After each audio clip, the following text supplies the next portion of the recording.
On May 3rd, 2007, the world was shocked by the sudden disappearance of a small girl.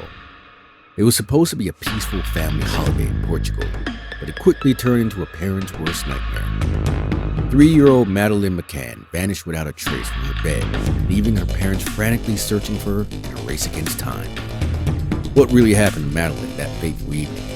Was she abducted by a stranger, or was it an inside job? How could a little girl vanish from a locked room without a trace? These questions have haunted investigators and armchair detectives alike for years. In this video, we'll delve deep into the mysterious disappearance of Madeleine McCann, exploring the evidence and considering the various theories that have emerged over the years. Join us as we try to unravel the mystery of Madeleine McCann and uncover the truth behind one of the most perplexing missing person cases of our time. Madeleine McCann was born on May 12, 2003 in Leicester, England. Her parents, Kate and Jerry McCann, were both physicians. Kate studied at All Saints School and Notre Dame High School before earning her medical degree from the University of Dundee. Jerry attended the Holy Road RC Secondary School and graduated from the University of Glasgow with a degree in physiology science before qualifying in medicine.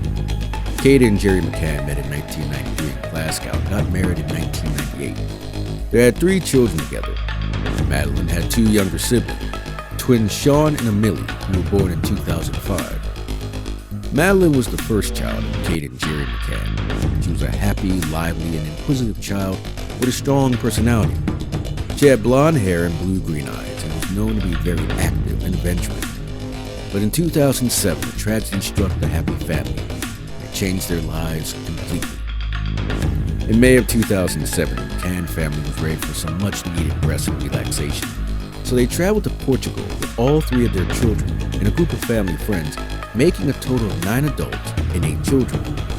The destination was the beautiful Ocean Club Resort in Praia da Luz, Algarve. The place was nothing short of paradise, with plenty of amenities for everyone to enjoy. Each night, the group would gather at the resort's open-air tapas restaurant for dinner. After putting their children to bed, the adults would continue their meal and catch up on some quality time together. With child-friendly and safe rooms, the parents checked on their children every half hour of the hour, ensuring that nothing would go wrong. But fate had other plans. On May 3rd, 2007, McCanns put their children to sleep and went out to dine with their friend, just like any other night during this trip. However, during one of her regular checks, Kate realized that Madeleine was missing. Panic set in, and a frantic search operation began in the resort, but to no avail. The parents immediately contacted the resort manager, who quickly filed a missing persons report with the local police.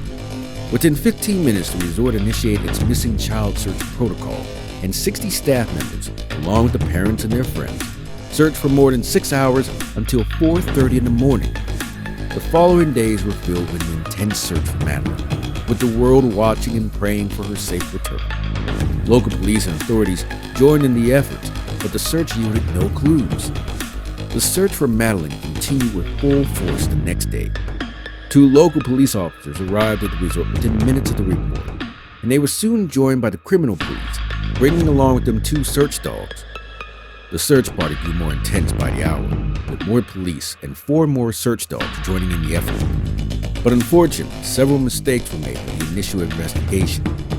During what is known as the golden hours after a crime was reported, the police were not giving a physical description of Madeleine, and they failed to check the nearby houses or demand surveillance footage of vehicles leaving the area. Roadblocks were not set up until the next day, and the police did not interview the resort staff or the occupants of the adjacent rooms. The McCanns were understandably frustrated and accused the police of not taking the case seriously enough. The Portuguese police were slow in submitting a global missing persons report, and the British police that was sent to help with the investigation didn't get along with the local team. There were many accusations of colonial powers being exercised.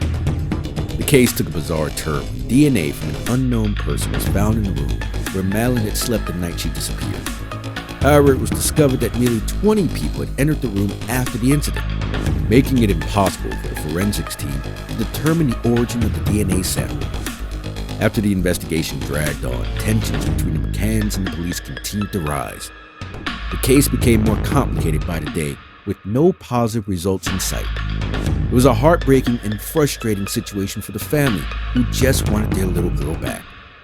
The disappearance of Madeleine McCann was a case that shook the world. As the investigation progressed, more and more bizarre theories began to emerge. One of the most controversial moments was when the McCanns themselves were accused of being involved in their daughter's disappearance. The accusations were based on inconsistencies in their statements and a lack of evidence. It was a sensational twist that stunned everyone following the case. The Portuguese police, under immense pressure, eventually declared the couple the prime suspects in September 2007. Their lawyer advised the McCanns not to speak about the case publicly. After a few days, they returned back to England, leaving behind the Portuguese authorities to continue their investigation. The investigation led the police to a sighting of a mysterious man carrying a baby in his arms. This sighting was the most significant lead, and the police followed it up with a thorough investigation. However, this lead, like many others, did not bear fruit. The man was later identified as an innocent father, returning to his apartment with his daughter. Despite the best efforts of the authorities, no concrete evidence was found, and the case was archived by the Portuguese Attorney General in 2008. Years went by and the case grew cold, until a glimmer of hope emerged in 2011. Prime Minister David Cameron asked the Metropolitan Police to help investigate, and a 2-year review followed. The UK detectives reviewing the case identified several persons of interest, and by July of that year, Scotland Yard announced that they had new evidence and new witnesses. The case was far from over, and in 2014, British detectives flew to Portugal amid claims that they were planning to make arrests. The following year, the British government disclosed that the investigation had cost more than £10 million. In 2017, 4 official suspects investigated by police were ruled out of the investigation, but senior officers said they were pursuing a significant lead of inquiry. As the years passed, the case seemed to fade from public consciousness, but the McCanns never gave up hope of finding their daughter, and the investigation continued behind the scenes. Sketches of a suspect were released, new images of Madeleine were shared, and her parents also wrote a book on Madeleine McCann. The case was even reopened by Portuguese police alongside an ongoing investigation by Scotland Yard. But it wasn't until 2020 that a major breakthrough occurred. German investigators identified a 43-year-old prisoner, Christian B., as a suspect in Madeleine's disappearance. As a result, the case was reclassified as a murder inquiry, and McCanns expressed their hopes for finding the truth and bringing those responsible to justice. And then, in April 2022, there was another development. Portuguese prosecutors have declared an official suspect in the case, acting at the request of German authorities. The person's identity remains unknown, but it is clear that the investigation is far from over. The story of Madeleine McCann is a haunting mystery that has captivated the world for more than a decade. Despite the endless setbacks and false leads, her parents, Kate and Jerry McCann, refuse to give up hope in finding their daughter alive. Instead, they continue to search for answers and tirelessly campaign for justice, never letting go of the belief that they will one day bring Madeleine back home. In a surprising turn of events, just when the world thought the mystery surrounding the disappearance of Madeleine McCann couldn't get any more confusing, a Polish woman by the name of Julia Wendell came forward in February 2023 claiming she might be the missing girl. It was a shocking revelation that left everyone wondering if the decade-long search for Madeleine was finally over. Julia offered to undergo DNA testing to prove her claim, but the Polish police disputed her story. The news added a new twist to the already complicated case, leaving the public wondering what would happen next. Will Julia's claims prove to be true, or will it be another false lead in the search for Madeleine McCann? The McCann's unwavering determination inspires and captivates us all as the world watches and waits with bated breath. We can only hope that one day this heart-wrenching story will reach its conclusion, and that Madeleine will finally be found, bringing peace to her family and closure to a mystery that has haunted us all. Thank you for watching True Crime Prime. Kindly subscribe to our channel and remember to like, share, and comment.